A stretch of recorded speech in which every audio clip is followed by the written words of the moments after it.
So, ito yung mga pahiga na mga paper bags. So, again, ito yung pinakamaliit na paper bag. Sinundan ito. Panay pahaba mo na to, hindi mo na yung patayo Tapos, ganyan kalaki. Na black and white. Ganyan kalaki. Ito. Ayan. So, sobrang laki na nitong dalawa actually. So, pang malakihan na to na na mga gift. Pero ayan yung mga patayo. And ang maganda pala dito hindi to kasi ito ribbon siya. Maganda yung pagka-ribbon na hawakan and ganito yung kanyang pinaka tali.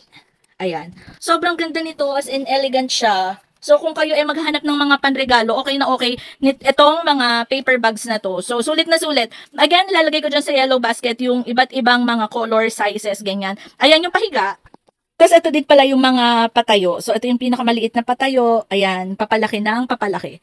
So, ayan, ang mga paper bags. So, kayo na ang bahalang mag-check dyan sa yellow basket kung alin man dyan yung matipuhan ninyo para sa inyong mga pangbigalo. Pero, overall, goods na goods siya. Okay na okay.